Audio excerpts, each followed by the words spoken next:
stats. Well, we had some earlier today already, but we're going to hear more of those. So that's actually one of the coolest things if you can watch the games with friends. I still, especially with like StarCraft, Warcraft 3 back in the days, just like meeting up with friends, having at the weekend a bit of a LAN party when those still existed. They got a bit rare. Wow, you're getting old, Caldor. Back when there was LANs, they used cables. Let's go to game on number 2 here. Do you remember the times when you connected PC, you had this T end in the back, yeah. and once you disconnected one PC, it killed everybody. Exactly. One PC from the chain, then everything just fell apart. I still remember when we were yelling at friends, where I was like, "Hey, my mom is gonna come pick me up," and it's like, "She can pick you up, but your PC stays here." No matter what, you're not breaking the link. We're going to Curse Hollow, by the way. Yeah, Diamond Skin with the pickup. No, dude, I miss LANs like no other. I used to like spend an entire weekend. Like I would go out to my friend's house, be there from Friday to Sunday, just playing all weekend, playing whatever games we want. We were cheating. Like one of my friends, his parents owned a hotel, and so we could just grab a conference room for an entire week. We were set up in the conference room with all our friends. Everybody just like shipped their PCs in, and we stayed there for like 3 or 4 days. It was super fun. You heard it here first. It pays to have rich fans and friends, all of them available. Caldor hooked up with hotels for LANs. The nerd life. So jealous, man. Mine was a basement that was not very clean, ever. To be honest, the best stories ever just evolved around LANs. That was the funniest stuff. So but whenever I hear that someone is just having a bit of a viewing party where they're sitting there with friends watching the games, that's always bringing up fun memories. Send us pictures. Before we get off this topic, send us pictures. Hashtag HGC, Heroes Esports. We want to see you guys hanging out with your friends, watching the matches, enjoying the matches. If you have gear on, cheering for your favorite team, want to see that too. You know, watching a big tournament, Western Clash, for example, with a bit of a barbecue going, stuff like that, always a lot of fun. Yeah. But we're in Curse Hollow now, game number 2, so let's focus a bit on our draft. Genji currently hovered, and this is exactly what we saw as the potential ban on, what we saw banned out in the last game as well. Tracer banned. Immediately here for Diamond Skin, they realize their strength. They won't keep that away from leftovers, and they'll pick up the Dehaka right away. Yeah, I actually had something a little bit wrong here on my sheet. Wow, way to go, man. Just give me a second to fix that. Ruining Caldor stats. Well, Dehaka being picked up. Not ruining anything. What will Diamond Skin respond back with? Blaze is up and available if you want to be able to have that match of being able to wave clear, but also you want to have someone that can punish if Dehaka leaves a lane, someone that can push a lane forward right away. You have options, you have the Malfields, you have the Blaze available. Leoric to a degree has fallen off pretty dramatically, but one that you can move into in case for some reason you can't get Blaze on your team. Yeah. I would still expect, Blaze is a hero that would expect to be picked up now, and that's the case. And we see Greymane. All right, for the first time this weekend, after the changes, we have Greymane. Most likely heading more into a walking form build now, so we're going to keep our eye out for that. And we have Blaze. Dehaka is another hero that I personally find very interesting. I tweeted actually about this earlier, a couple of stats out there. Since in Europe, and I mentioned this yesterday, Dehaka has been played by every single team we have seen Dehaka games. Most of them looking at 5 to 10 games, and just over the entire region, we have him with 24 wins and 19 losses. So pretty big amount of games. But Fnatic, the team that was known to play so much Dehaka, they're the only team in Europe that hasn't played Dehaka yet. Might see that later. Has of course also to do with Bad Benny joining the team over Wooby now, since Wooby was the off-laner, and maybe Bad Benny doesn't feel comfortable enough in Dehaka yet. Maybe it's just simply that it didn't fit into their draft so far, that they had different gameplay ideas. But it's interesting to note that we only have a single team with so many Dehaka games played that hasn't shown Dehaka yet in Europe. Definitely a preferencing for Bad Benny, and we'll see if he's going to pull that out as we get ready for him in the next series, facing off against Team Liquid. Stuffco will be important in that series, that's for sure, especially with a Thurno willing to pick it up. All right, so Li Ming and ETC coming back for leftovers. They seem to have found their bread and butter, and so far it's that ETC forces the fights and Li Ming to back them up with the damage, get those resets going in. Why not? It's been working. Yeah, I really liked what we saw in the game before, and it was interesting to me also that we had now Blakitny again on Li Ming, so they have a bit of an overlap in the hero pool. We've seen also DAB play Li Ming before, so we're going to watch out what else they draft, so that gives us a bit of an idea. But again, ETC, and now they pick ETC even earlier, since we already saw some teams starting to ban out ETC against Lauber, and that's usually happening around the second ban. None of the teams has really felt the need to ban it immediately yet, but so they pick ETC up before Diamond Skin has a chance to ban it out, so they can have their front liner in position. And Malfurion now the target in the ban on the Diamond Skin side, which leaves us with a potential Uther pick. We have still Rega around as well. Lucio, of course, another option. So it will be interesting to see what leftovers decide to do here once that they get to the next pick phase. I mean, Tyrael, still a mainstay, could be Yeah. banned out here. Haven't seen him as much, but he was also banned out last game for Diamond Skin, so they do prioritize how strong he is. Yeah, for the ban, actually, I would really like Tyrael. Yes, you have Blaze already, but we have seen Blaze in the main tank position. They go for Lucio instead. I think Tyrael would be a great pick for Diamond Skin here, with Greymane in particular. And you have a lot of protection between the bunker, Blaze controlling the area around, the slows coming in. You get that Executioner from Greymane being pretty darn strong. Then also you fall up at Tyrael. Actually, does Greymane still have Executioner? I haven't gone over his entire new build yet. Yeah, I believe he still does. So yeah, that'd be a good mix-up here. What support would you like to see? I don't really think it matters too much. The question is what happens. Okay, so we have two supports with Cleanse still around. We have Uther and Rhaegar. We know that Link loves to play Rhaegar. We're on the leftover side. The one hero that I'm looking for is, if Uther's picked, is someone picking Lunara up to try and punish it. That's the one thought that I have right now, because I really don't feel that it matters too much which of the two you take. Both can fit really nicely. I think Uther, when it comes to his Divine Shield, is maybe a bit stronger in empowering Greymane in particular. But if your opponent is then trying to play around it with a potential Lunara, that might become an issue.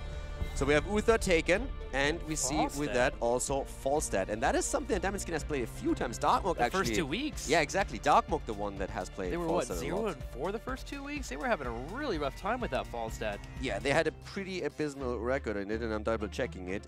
We have Diamond Skin 0-3 with Falstad right now. So they have played 3 times. And that's not only them. If you look at Europe as a whole, we have Falstad with 3 wins and 6 losses. So the Bird doesn't have a good year so far. Not a good year for the Bird, but to give credit to Darkmook, his Mighty Gusts were pretty strong in those series, just sadly couldn't get the win.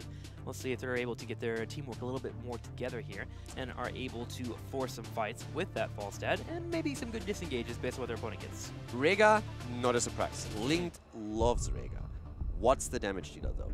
Because do you try and go Lunara and exploit this a little bit? No. Cassia again. Can't argue with a 5-0. So let's try and boost that record up a little bit more. All right. Cassia, Rhaegar, ETC, Li Ming for leftovers. Diamond Skin looking on their side. They got the Greymane, they got their Falstad, they got Blaze, Uther as well. Looking for probably a main tank. Could run in with a different side laner here. Falstad could be that side laner as well and just have Blaze be your main tank. I really like the Cassia pickup too. I would have loved to see them go and try and exploit Uther with a Lunara, but Cassia is even safer since Greymane, when he engages and now becomes a bit more aggressive with melee attacks, the blinds really work well against him. There's also several targets already for Valkyrie. A lot easier for him now to land Valkyrie than it was in the previous game. We've said that a lot of the Valkyrie plays actually missed, but one of the reasons was that there was so much high mobility heroes on the side of Diamond Skin. So now we have again the Li Ming and Cassia combo with a very, very similar draft to what they ran in the last game. Li Ming, ETC and Cassia, all the exact same. So Muradin, the last pick here for the stuns on the side of Diamond Skin. But I have to say, I like what leftovers have here. Leftovers is a good comp. I think Diamond Skin has some pretty decent tools to be able to handle what's coming their way from leftovers. Muradin, if one of his teammates does get picked by that Valkyrie, can just jump right in and try to force a fight if they want to, and Blaze can eventually follow that up. And then you also have the disengage from Falstad in case that Cassia does get the pick that she wants. So there are some things here for Diamond Skin. It's about being in the right place at the right time, but doable. And it will come down to macro as well. Who can control the battlefield the best? With Dahaka being on the left and then Falstad being on the right, both teams should be able to get an edge on each other. I like the leftovers draft a lot more now, the more I think about it, because, don't get me wrong, you're absolutely correct that both have tools available. Sure. But if you think about the fights that happen usually on Cursed Hollow and around tributes in the small corridors around the bosses, I really like what we're seeing here. When you have Li Ming for the poke, Cassia for a poke, you have on the other side, the one hero that would be most afraid of is any kind of setup with Muradin, Blaze getting stuns in. And in that case, you still have Rhaegar with the Ancestral. You have also, with all the oil spill that goes around, you have the healing wave of Rhaegar, which really helps you to keep him alive. If there's too much of a aggressive engage into you with Greymane, the blinds should help out. So I really like that poke composition that we're seeing for leftovers, and I think they can capitalize pretty much on Li Ming's AoE damage and also getting the kills. And so for that map in particular, I would say that draft has a very good shot at taking this out. But we have some CC stack up for Diamond Skin, and maybe they can get those kills and then try and snowball it a bit. I'm hyped for this one. Leftovers in the lead for the first time, so let's check out what's happening in game number 2. We'll see how the team fights go, but also make sure to keep an eye on those bosses. Who has the better control for the bosses as well will definitely be the question for us. As we head into Cursed Hollow for game number 2, Calidor, will you introduce Leftovers for us? To the left, we have them in blue, the Leftovers, with a 1-0 lead in this series. Lel Auba on ETC, we have Linked on Rega, Blake Kidney on Li Ming. We see Podyboss on the Haka, and DAB once again on Cassia. On the right side in the red, Diamond Skin. Wolf Joe playing Uther, Robodoba on Muradin, Darkmok on Falstad, Nande playing Blaze, and Rosmeg playing Greymane. And let's keep an eye on that build. For our Greymane coming in, Viciousness, level 1 being picked up. The duration is increased for 4 seconds on Inner Beast, and you also get your ability damage to refresh during the duration as well. Pretty interesting. So besides that, the one thing that I'm still surprised about is, oh, there's actually a few things. So the first thing to note is we don't have Tyrael in this composition on this map. Really interesting to me that he has not been part of the draft. But let's talk about talents really quickly. The level 1 on Falstad, Darkmok going full mage build here with a Gathering Storm. No auto attack, which has been for the longest time the norm within Europe and also globally. So going still into the Hammerang talent here and trying to get the stacks for Gathering Storm. Very good against the Cassia composition due to her armor being physical armor on her trait.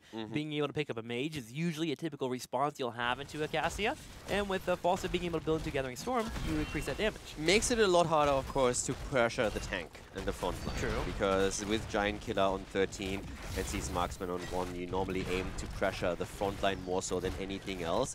But one of the things that you can also do with this talent, it's much easier to defend since you don't have to be too close. You simply throw the hammer out, you move back, use Boomerang, and then you're still in a really decent spot to dish out damage. So in a defensive position, it's a really nice poke talent as well. That Boomerang will come online at level 7 that Caldor just mentioned, which gives you the wave cleared. And you get to a point where you can start to aggressively double soak if you don't have your rotations mixed with it all, thanks to the movement speed that is available for Falstad on his trait. Now, looking into the Merc camps, one of the things that Greymane does well is burn them down. With the help of Wolf Joe helping out on the side, I feel like they can grab these giants, keep Falstad at the bottom, and even move straight to the night camp afterwards and get a push going there. That's what Leftovers are already doing. They took the night camp immediately and now are working on the night camp towards the left side. So they will have another one moving through the middle of the map. Cassia, of course, is someone that we also need to watch for again, simply because of the stacking process that DAB has. So far, it's 4 stacks on Thunderstroke, his level 1 talent. And Cassia is now 5-0 after the recent victory on map number 1. So still at 100% win rate, and that's something that Leftovers are trying to use to their advantage. They also have Lauba again on his favorite hero, ETC, and he's ready to carry. Also, something to note, level 1, gosh, so many mix-ups and talents. Power hungry on Li Ming.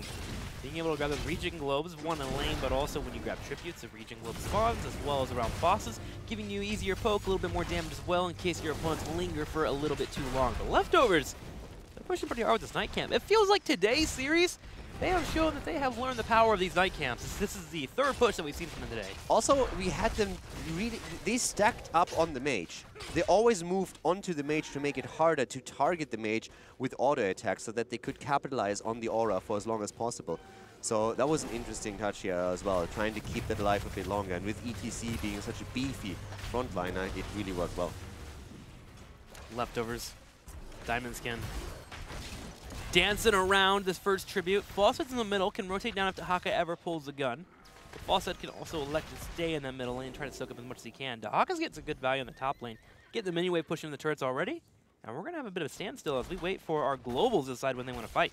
Interesting hybrid here also. Hammer gains taken on level 4 for Falstad, even though he went into a mage build. So you can of course do that if you feel you get more out of the poke on the lane, but oftentimes we see him still just heading straight into the lightning rod instead. 4 stacks, by the way, on Gathering Storm. We are still seeing the fight over the tribute here. Lauba now starting to make his way in. And up at the top lane, the Haka is trying to provide some extra experience for Leftovers, as we are seeing Diamond Skin already with 5 on the map. But here comes the move as the Haka goes in the back. Falstad is already down, the first target in the fight. Rosmeg barely getting out of here with Greymane, and Leftovers pushing aggressively forward, and they actually land the Dragon under. Wow, Link able to grab the tribute. Gonna have Blazefall as well. 2 picked up. Falstad making a really weird flank coming in from the left side. Lee being able to hide herself from vision and get the perfect engage afterwards, with ETC falling up into a power slide. And one of the issues with Falstad, and why we see him have such a rough time in this meta, is that he has such a low health bar. His auto attack is very slow. If you linger around too much and you get caught by a CC or some kind of stun, you're pretty much deleted by any assassin in the game right now. Really well done also by Dehaka getting the extra drag in and confirming a second kill for them.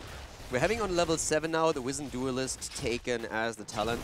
And in case you haven't really kept up with the way that Greymane was changed, this has been completely revamped. So now you stack on your auto attacks, and the interesting part is that once you die, you only lose half the bonus. So you can get up to 30, and it's actually really cool because now it's not this...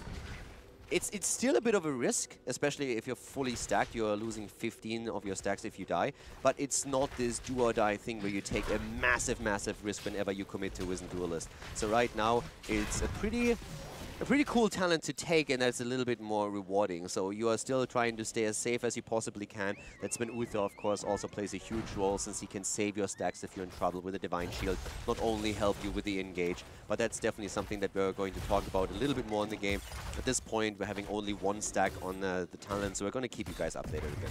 Yeah, one of the things about that new talent that I actually really enjoy is that you mentioned the risk has gone down, but it's also increased the idea of this high risk, high reward playstyle. If you go into Worgen form and you bring out those auto attacks, you actually get multiples of the stacks coming in. You get, I believe, 3 credits for it. So 2 auto attacks give you a full stack right away in Worgen form, but of course you're putting yourself in melee range and vulnerable to a Dehaka or an ETC. No, I agree with the high risk, high reward. It's just like now that the risk is reduced because you only lose half, more players are willing to commit to it. It's just a good change in general. Before, it was really, yes, it's an awesome amount of damage, but it takes you ages to build it up once you lose it, and you lose everything when you die, so now you lose only 50%. So really interesting with the hero, and when we see Greymane, this is now one of the preferred talents. Definitely keep your eye on it. So far, he hasn't gotten a lot of stacks, but we are, as we said before, we're going to keep you guys updated. The level 10 comes into the play, and now the leftovers should get an easy tribute here. Yes, Diamonds can just grab their Storm talents too, but they couldn't get into a good position, and leftovers already closed down all the avenues here. So now we're having the teams on heroic abilities. Leftovers have a 1-level lead.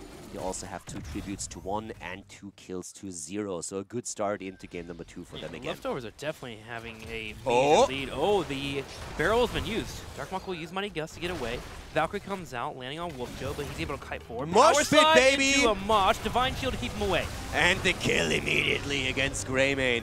They take him down, and now an opportunity to maybe chase even more. Not quite, but I really like that. First of all, the move in with a drag against Falstad. He's forced to use the Mighty Gust. The engage comes, Valkyrie hits Uther. Nothing happens too much, and then Lauba says, like, you know why I'm playing ETC? You know why I'm so good on this hero? Because I always know when to get some mosh pit value. Goes in, gets the pit out. The Divine Shield saves 1, but the second one falls, and the Diamond Skin is again on the run. Diamond Skin on the run, and Leftovers pushing forward.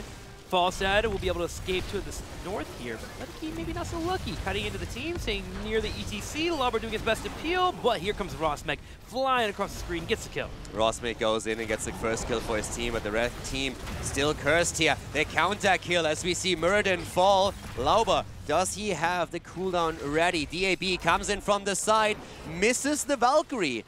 Not really the best hits with Valkyrie so far by him. Yeah, besides that, he's doing really well with stacking his quest. He's doing really well with also getting the damage out. But Valkyrie, he still needs to nail it down a little bit better. Well, they will be able to nail some experience down as they get the fort in the middle burned down. Rhaegar is actually going towards the bottom, towards Falstad, so that's going to be the third fort as well. Ooh. They're trying to jump on Darkmock, try and fly. A bite goes in, he gets out. Yeah, it flies away here. There was nobody to stun him out. But now we have a level 13. Talent advantage, leftovers in a decent spot here, and go immediately for the boss play. So looking strong here on game number 2, and keep in mind, boys and girls, this is the 1-0 lead for the leftovers already. If they take it on Cursed Hollow, that's a 2-0 lead over Diamond Skin, and that would bring leftovers extremely close to getting their first match victory in 2018. It's such a good boss call too. One, you know that the 3 lanes are pushing in because you just killed forts, right? You know minions are pushing in, so your opponents are going to be back. But because they forced a fly from Falstad by going for the bottom gate, there's no way that Falstad can get over there and bring a Mighty Gust to maybe steal away that boss. So Leftovers gets it in a clean manner, and now they can move in for a double boss play. And here they don't have to actually fully commit. If they see Diamond Skin show up, they can back up, wait it out, and see where Falstad is. Falstad being in the bottom allows them to decide if they want to fight or not. Yeah, at this point, they're actually okay with the boss getting leashed. I actually expected them to commit a bit heavier to it. The Falstad fly is always an issue, but they still had the 13, so they're not forcing it here. The boss is still a bit early in the game. This is, of course, one of the downsides if you take the boss this early, that it doesn't do too much damage, but they're able to take one of the towers down. They still have the 1-level lead. They open up the bot wall, and that's going to make it easier for future bosses through the bot lane to become even more aggressive. Giants grab and Diamond Skin, at least after losing the curse, losing experience, and losing the boss, find themselves at level 13.5. Still a level behind their opponents, but at least they're on the same talent here. Can start to contest tributes. Rosberg, by the way, has 4 stacks on the Wisdom Duelist out of the 30 that he can get, just to give you guys a bit of an update. So he never really got a lot done here so far. We didn't have a lot of opportunities for him to get these stacks. So just so you know that his extra damage is not really too significant up at this point. Having a hard time forcing fights, especially, so he can't really get those up. Falstad, however, looking at Gathering Storm, is at 22 stacks. Usually around 30 to 40 is where you start to feel that extra damage come in. 20 though, nothing too hard to scoff at.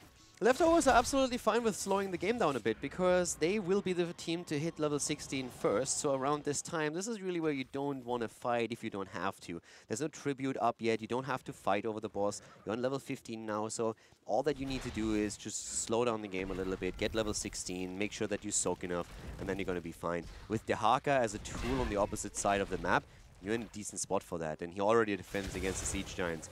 Now, of course, the tribute is spawning, and that's the moment where the Leftovers really have to say, okay, do we give the tribute up? Are we willing to fight for it? And let's just see what our position is. But Dehaka is definitely going to try and stay at the bot lane for as long as he can, and maybe even get them level 16. If they can just poke a little bit, they can wait for it, but they see an opportunity, and they go in against Robodoba. They go in here, they're kiting backwards. We'll have Valkyrie still available. Big engage going. Ancestral healing as well. Gonna have the bunker on the back end as Nande tries to control with Podibus grabbing a Greymane. Isolation on Darkmark, but they're trying to go for Greymane. And Divine Shield comes out and saves him. The Jet Propulsion locks Podibus into the ground. But here comes the fight once again as we're poking from the backline with Blakitney and DAB on Li Ming and Cassia. They're firing away here. Nande with the attempt to channel through, but he gets interrupted by Li Ming once again. Quest completion on Murden as he's looking for the stun, but Leftovers, they're gonna keep poking, and they can still rotate someone into the mid lane and pick up the experience for level 16. And they're gonna do so. 3 head over. Lauber controls the bush, continuing to sit there with DAB in a spot to poke where he can. Falstad's gonna head over and tap a well, come back to the fight. But if Diamond Skin's gonna fight, they have to do it now. They have to find a kill or they're gonna be behind a talent disadvantage, and it looks like they're gonna be that talent disadvantage here. Ooh, hang on. Lauber goes in first actually with the power slide. Tries to go for the mosh pit. Actually added on cooldown, my bad. Lauber on the other hand now falling. Rosbeck is still alive and enters the bunker. The 16 is there, but it's a 4 versus 5. Nice gust being used to make sure that everyone survives here. But the drag connects, and that's the kill against Uta. Robodoba also in trouble. Li Ming moving in and pushing him back out as we see Leftovers trying to grab the tribute. They still have the advantage. Podibos wants to get another drag, but Nande with the jet propulsion moves out. Good separation there from Leftovers. Diamond Skin splitting up, allowing for them to get the kill on Uther. They'll grab the tribute, and they are now tied up 1-1 again on tributes. And a talent advantage here for Leftovers still for a good level still. I could have sworn that ETC was starting to dance there. I really thought he was going for the ult. We had times in the past where you were using the dance taunt just to fake a mosh pit being used. That was actually really fun. Trying to bait out the gust. That's what that reminded me of. Well, we'll see if that comes in from ETC. I don't know. I missed out him going for it. I know that the cooldown was actually burned earlier. Yeah, I was surprised by it too. I misread the animation. I saw him start something. It was like, oh my god, he's trying to dance, and then the stun comes in, and I was like, wait a second, he's on a 60-second cooldown. That makes no sense. But yeah, good move either way. After they lost ETC, I really thought there would be an opportunity for Diamond Skin to grab the tribute themselves, but that didn't happen since we saw that counter kill. against them. Uther dying there was a big deal. Without the support, you just have no chance to sustain yourself through this. But this is now another important tribute, and the teams are already lining up for it. But again, we have that slight advantage for Leftovers, since they have taken the camp at the top lane that will pressure. Ledenke coming in for a bit of a poke. Labra's going to hold this bush here. I'm watching Falstad. Falstad's controlling the Giants on the top side. We'll be dealing with that here. 29 stacks on that Gathering Storm. Yeah, and 9 stacks, 10 stacks now on the Wizened Duelist for Greymane, so it has a bit of extra damage at this point. But Rosmek still having trouble to complete it. Nice poke here from Cassia. Good damage output by DAB. Again, the slide. Here comes the Divine Shield and a nice Valkyrie into the mosh pit. Down goes Uther. They're gonna try and go for the double, but Bunker is out and Dartmoor just uses the gust to save the rest of his teammates. But still a great kill for Leftovers. They look at 6 kills against 2. Diamondskin really trying to force that fight around that choke. Not sure why they fully committed there. Taking a lot of poke in the corridor on the right side, and then the moment that the fight actually broke out, there was already a disadvantage in health bars. Leftovers had chunked them just enough, and they had no escapes from a Valkyrie coming in. That was an easy, easy Valkyrie for Calcia. DAB able to finish it up. The boss now grabbed, and they're going to have this boss pushing in with a 3rd tribute spawning to the north. Great decision making by Diamondskin though. They moved for their own boss immediately. They realized that Leftovers would try to take the boss. So even in a 4 versus 5, they said, hey, we can still take our own boss, and they did so. Now in the mid lane, a fort is about to fall. More experience in Diamondskin's hands, and that's actually important because they were a level behind. And they bridged that gap completely, really utilizing Falstad to get that. Now on the other hand, we still have that situation where the boss at the top lane for Diamondskin has to go through a fort. And down here, we already had that, of course, eliminated earlier, even the wall at the keep, which means that the Leftovers are again trying to take the first keep of the game. And Leftovers step up because Dahaka was able to scout the Falstad. They realized enough there. Gonna be a Valkyrie straight onto Greymane. He gets rooted by the boss. Rosmek getting low, able to get away as Nane steps up. There's a fight over the tribute at the same time between Dahaka and Falstad, but this keep is still being attacked. Boss and Dartmoor in a bit of a standoff there, making sure that nobody moves back into the fight. Falstad can, of course, always try to gust in from behind. A bit of sprays being exchanged here, going for the Zealot spray since they don't have one on their own yet. The keep has been eliminated, and now the rest of the team is moving in immediately to fight for that boss. That would mean a curse. And Boss is able to clear up this boss that's pushing on the top side. If he clears that up, should be fine. Dark Monk doing the same towards the south. Will have Fly available. Big waves cleared up, but Leftovers will be able to get 19 off of that. And the poke wars begin between our teams. The next one is Curse, as you mentioned, for Leftovers. Might fall. The keep at the top left might actually fall. Barely surviving for now. Wow, that's a lot of damage, though. I thought for sure he had that defended. Yeah, I mean, he did, but that was a close call. Also, 89% on the core for Diamondskin now. So this game has just hotspots all over the place. That keep being that low actually gets really dangerous for later stages in the game. Oh, he takes the... Nice, I like it. He takes the Siege Giant camp now. They buy him the time to take the Siege Giant camp just so that the lane pushes out and the keep is not under pressure. I really like that move. Buying him the time to do that will help them to focus onto the fight itself. It'll also allow them to soak 20. Like, they're okay with sitting here poking. They have Li Ming, they have Cassia. There's no way this tribute goes down unless Diamondskin forces the issue. Again, the pressure is on Diamondskin. Yep. Will they collapse under pressure? Or will they become the beautiful diamonds that we know they are? Stormbolt comes in, lands on ETC. Yeah, okay. Yeah, okay. You don't think they're beautiful? You're such a girl sometimes. You don't think they're beautiful? They're absolutely beautiful. Yes, Queen. They are. They are adorable. Leftovers is about to get 20. The moment they get 20, they'll move up easily here. Dahaka's on the top side, playing as safe as possible. Interesting little stalemate here, but both teams playing patient. This is wise. Labra steps up. Oh, Robadova. He gets a curse. He misses the Stormbolt. Great zoning, and now the curse hits. And look at that timing. 20 is so insanely close. Diamondskin is now in trouble. How is Leftovers going to play this? Are they going to try and pressure the bot lane, try to go for the core and force Diamondskin to react so that the other lanes push? Or are they just simply going for a second keep? And it looks like they make the decision in favor of the keep. It's Dahaka at the bot lane that's trying to push it out. 20 is now ready for Diamondskin as well. Again, Uther in trouble. The Valkyrie comes in and he is down. Couldn't even Divine Shield himself. That's a death sentence for Diamondskin. At least he has redemption, though. Able to bring out a few heals. Mosh Pit goes off. Mighty Gust to stop it there. Gonna have Lobber on the side. He gets focused down right away. The cleanse Unlucky. He gets stuck there, unable to cancel his mosh, and Diamond Skin is able to clean him up. Killing Uther, even with Redemption, put them into such a bad position. But then Rhaegar misses the Ancestral. If with Uther dying, Redemption blown, he coming back at half HP, they were in a horrible spot. And now it's a 1-for-3 trade as Diamond Skin is able to turn the entire fight around. Rhaegar just being a second too late on the Ancestral just makes it possible for Diamond Skin to make that play. And now, that curse hasn't done anything. Look at this. Lobber turns around and gets off the mosh pit. Linked, I believe, gave him the cleanse right when he started doing it. Let's check here to see where he actually pops in. Because the Mighty Gust came out and just barely missed. So here we go. Lobber goes in for the bolt into it. Yes, it was the cleanse. Cleanse comes in, and Lobber has one target down, but he needed to cancel it. But he canceled it too late. The stun, a little bit too much, and Diamond Skin gets the kill. Yeah, the Ancestral is just too late at the moment because everybody gets Gustus away and he doesn't move towards him, so it's a 1-for-3 trade.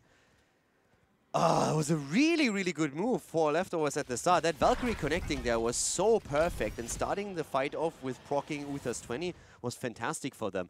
But now they lost 3 heroes. They still have the advantage through the keep at the bot lane, but of course, as we can see up at the top, one keep has been eliminated too. Leftovers just find themselves in this situation where they take lead in the game and then it gets negated by Diamond Skin right away. Diamond Skin shutting down that entire curse, able to defend the push that came their way. They cleared up the catapults afterwards, got kills as well, and now they're feeling confident. They're getting aggressive on the field, going straight for their opponent's knights, while Leftovers, they're sneaking. Look at this, in the top right corner. They're going straight for the boss of the opponents.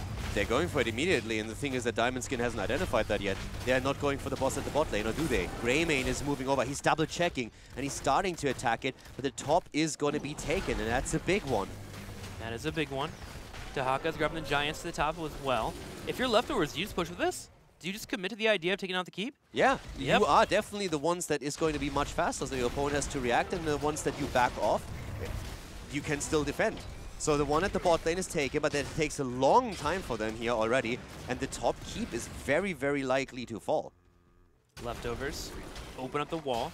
And the best part about this two-layered aggression is that they have backup, as you've mentioned. They have the Giants coming later with the Dahaka, so that keep could also be in trouble with the tribute spawning towards the south. Leftovers still stay here. They need to think about what they want to do right now. Do they want to defend their own bot lane? Are they okay just taking the keep up here? They go for false dead. Divine Shield comes out. They're trying to see if they can get a kill and go for core. And there's the mosh pit again. Lauber is just a beast on that hero. He's able to get it. Blaze is low. Can we have the final blow come in? Leeming hits it, but the shields are enough. But eventually he does get taken out. Blaze now down, a drag on Murden. He has a hop so to get away.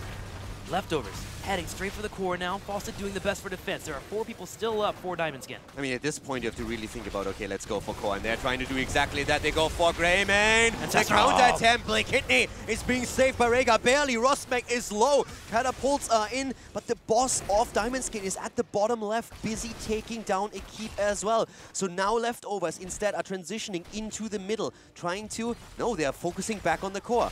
They're a bit hesitant here. Do they want to get the third keep? Do they want to go for the core? They need to do something. They have 25 more seconds. They're waiting for Valkyrie. They're dancing around for Valkyrie. They're trying to get Diamond Skin in a weird position here, and the moment Valkyrie comes up, they're going to go and force a fight. DAB will be the one to start that target. He goes in for it, misses sadly. Darkmok able to sidestep here, but Rosmek not so lucky. Repulsion into a power slide. Power slide being used here. Great play and great synergy by Leftovers once again as they're trying to go for the core here. Diamond Skin has already lost the shield on the core. False that flies in, gets the Gust. That doesn't do anything for them. Gust them into the core. That's not what they wanted here. The core is down to 20%, and this is going to be game. They go for it, and Team Leftovers take their 2-0 lead against Diamond Skin. Leftovers, repeating what we saw in game number 1. Strong early game, strong mid game, a couple of flaps till the end. Missing out and being a little bit hesitant towards the core, but they still are able to cinch it. Diamond Skin, though, having some good defenses. I can't believe the defense they had in the middle of the map there. Yeah, that was actually crazy. With Uther, I mean, the 20, it was perfect. Yeah. Valkyrie at long distance, proccing the 20 right away, and they're in a perfect spot, though. Then the Mighty Gust again. It's just so good. Pushing Rhaegar out. I think Lauber realized it too late that Rhaegar is out of range, and then when he was trying to go back in, the Ancestral comes through too late. He falls, and that's just the beginning of them losing 3 heroes. But that push at the top lane was also extremely good. When they missed Valkyrie, and then having Li-Ming's ult straight into a power slide to get Greymane, Yeah. that was just absolutely fantastic. They were dancing around for so long, and you could see them trying to go for core, then thinking, hey, do we go keep instead and take the third keep out? And then at some point it was simply, guys, we have another few seconds before Blaze is back. Let's try to get someone here. They were trying to go for falls. They couldn't connect with Valkyrie, but then that play, Lauba calling out and saying, like, if you push him in just a little bit, I got the range to get the power slide. And at that moment, Greymane just explodes. Well, we'll be right back with game number 3. We'll see if Diamond Skate can get a match here and start to come back in the series, or if Leftovers will get their first win in HGC.